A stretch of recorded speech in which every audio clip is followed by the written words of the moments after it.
यदि आपके जेब में पेन है तो ये बाबा साहब की देन है। जीवन भैया कुछ कहा था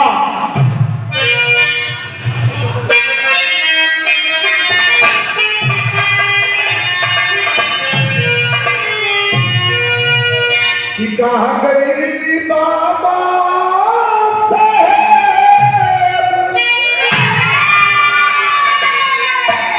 एसी एसटी ओबीसी माइनॉरिटी समाज के लोग, बहुजन समाज के लोग, वो भारत के भाग विधाता के जो है बहुत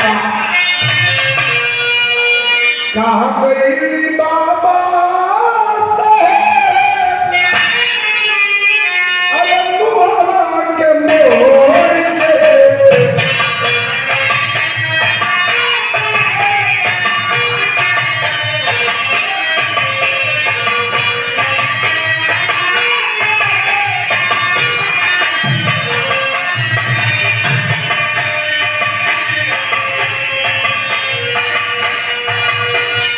कहाँ गई बाबा साहब मुहावा के मोड़ कली कली कन्हैया साहब बहुजन कन्हैया चलो छोड़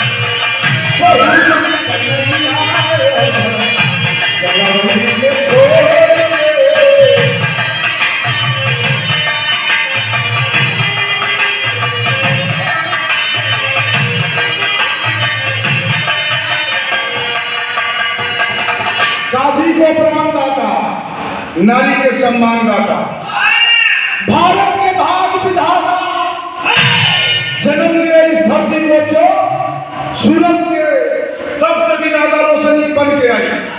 कौन दिन है नहीं दिया जो बहुजन समाज खातिर के सूरज के भी रोशनी बन के पहलवान दिया कमला रोशनी क्या रोशनी दिया।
सवाल विधानसभा में देवालाल यादव जी का जोरदार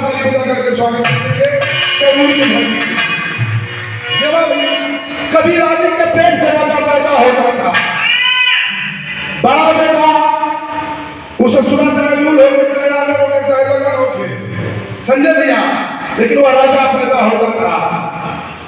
बाबा साहब ने भारत के संविधान के तहत उस रानी का पोस्टमार्टम कर दिया पेट का, और पोस्टमार्टम करने के बाद लिए हमें और आपको दिए, क्या दिए? भाव।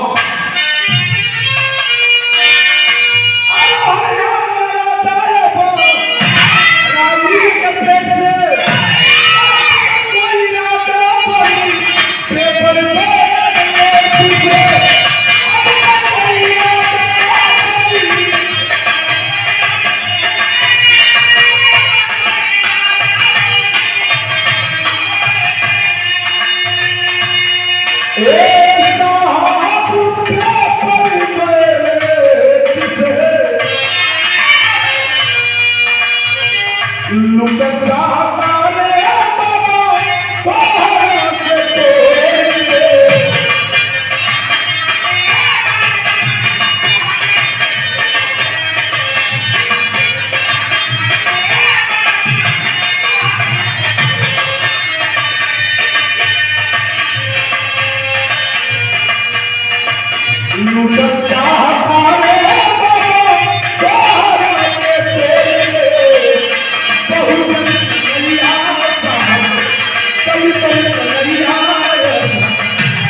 साहब, उतना भी कहा जाए कम है।